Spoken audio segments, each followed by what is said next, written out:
Assalamualaikum kepada ibu-ibu, bapa-bapa yang berada di sini. Kita beralih kepada apa yang terjadi di Indonesia, nasionalisme di Indonesia itu ya. Di bawah kebangkitan nasionalisme di Asia Tenggara, nasionalisme di Indonesia terjadi. Nasionalisme di Indonesia pada awalnya berkisar mengenai isu pendidikan untuk mengubah nasib rakyat akibat daripada dasar penjajah Belanda. Okay. Cukup lama Indonesia dijajah oleh Belanda dan sejarah panjang Indonesia dijajah oleh Belanda. Okay. Raden Adjeng Kartini, seorang wanita, mempelopori perjuangan untuk memajukan pendidikan kaum wanita. Karya Kartini terutamanya surat yang diutus kepada rakan-rakannya di Eropah dibukukan dan diterbitkan dengan judul Hilang Gelap Terbitlah Terang pada tahun 1911. Karya ini kemudiannya diterjemah ke dalam bahasa Inggeris dengan judul Letters of Javanese Princess. Karya tersebut mendedahkan dasar diskriminasi Belanda yang menindas dan membawa kemunduran kepada bangsa Indonesia. Sebenarnya karya Hilang Gelap Terbitlah Terang punya kumpulan surat-surat yang dihantar pada rakan-rakan dia yang berada di luar negara. Kesedaran nasionalisme kesedaran nasionalisme seterusnya berkembang dengan kemunculan pertubuhan yang lebih tersusun seperti Muhammadiyah. Ini gerakan Islam ni yang cukup popular di Indonesia sampai sekarang pun ada lagi pertubuhan ni, Muhammadiyah, untuk mempertahankan agama Islam daripada ancaman sekularisme barat.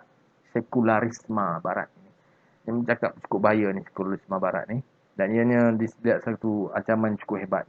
Dan gerakan nasionalisme ini menjadi semakin radikal dengan penubuhan parti politik yang memperjuangkan kemerdekaan seperti Syarikat Islam (SI), Partai Komunis Indonesia dan Partai Nasionalis Indonesia. Kepimpinan Soekarno menjadikan PNI sebagai sebuah parti yang berpengaruh. Pada tahun 1926, Kongres Pemuda Indonesia melahirkan Ikrar Sumpah Pemuda yang cukup terkenal, yang menjadi tonggak nasionalisme di Indonesia. 3 asas dalam sumpah tersebut ialah satu tanah air, satu bangsa dan satu bahasa untuk mewujudkan keutuhan negara bangsa. Ini kelebihan Indonesia. Saya lihat satu perkara yang cukup membanggakan. Seawal pembinaan negara mereka memperkenalkan satu idea nasionalisme, satu tanah air, satu bangsa, satu bahasa. Bagi mengukuhkan perjuangan pertubuhan ini, Soekarno mempelopori pembentukan Pemufakatan Perhimpunan Politik Kebangsaan Indonesia PPPKI. PPPKI ialah gabungan organisasi dan parti politik Indonesia yang memperjuangkan kemerdekaan Indonesia. Solidariti mereka bergabung semua untuk menuntut kemerdekaan Indonesia. Banyak berbual lah. Okey, Sumpah Pemuda ni antaranya adalah pertama, kami putera dan puteri Indonesia mengaku bertumpah darah yang satu, tanah Indonesia. Kedua, kami putera dan puteri Indonesia mengaku berbangsa yang satu, yakni bangsa Indonesia. Ketiga, kami putera dan puteri Indonesia menjunjung bahasa persatuan, ini bahasa Indonesia. Ini dia kehebatan Indonesia. Seterusnya, nasionalisme di Thailand. Sawadikap. Okay? Nasionalisme di Thailand berbeza daripada gerakan nasionalisme di Asia Tenggara yang lain yang bersifat anti penjajah dan memperjuangkan kemerdekaan. Di tempat lain memperjuangkan anti penjajah dan memperjuangkan kemerdekaan. Di nasionalisme di Thailand, tujuannya untuk mempertahankan kedaulatan negara serta menuntut pelibatan rakyat dalam pemerintahan. Rakyat kena bersama dalam pemerintahan.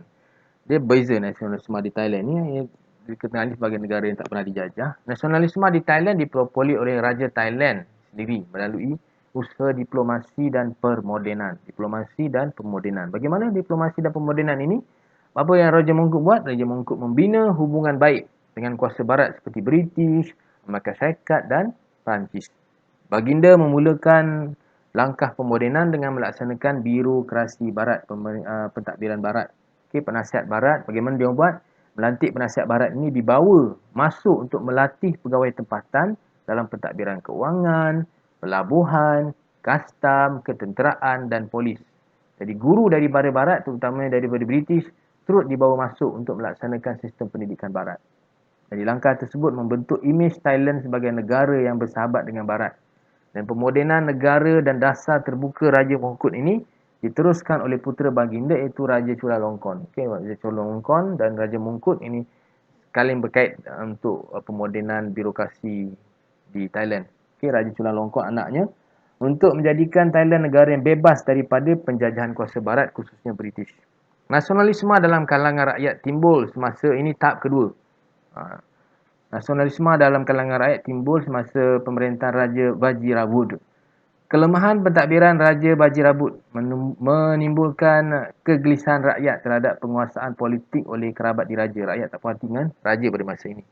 Sementara itu, Nai Pridi Penamnomyong dan Field Marshal Pibu Songkram menubuhkan Parti Rakyat dan melancarkan Revolusi Thai pada tahun 1932. Kita lihat di sini bagaimana signifikannya peranan tentera dalam politik di Thailand. Field Marshal ni adalah seorang regional tentera. General. Okay. Revolusi tersebut menamatkan pemerintahan raja berkuasa mutlak. Okay. Maksudnya raja bukan digulingkan, tapi raja masih lagi dikekalkan, tapi peranan raja sebagai pemerintahan raja berperlembagaan diperkenalkan dengan meletakkan raja pada kedudukan yang tertinggi. Okay, tetapi tidak mencampuri urusan pentadbiran kerajaan Thailand yang dijalankan oleh Perdana Menteri.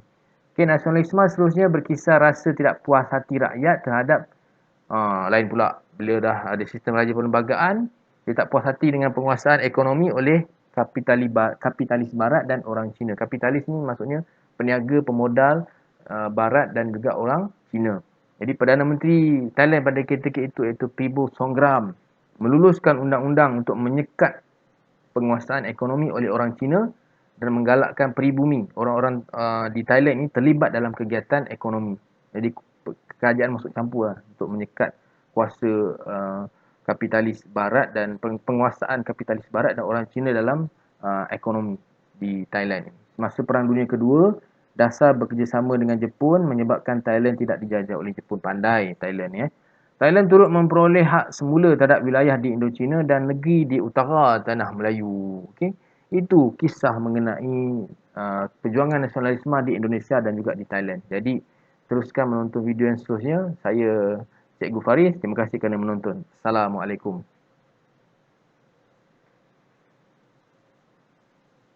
Okey.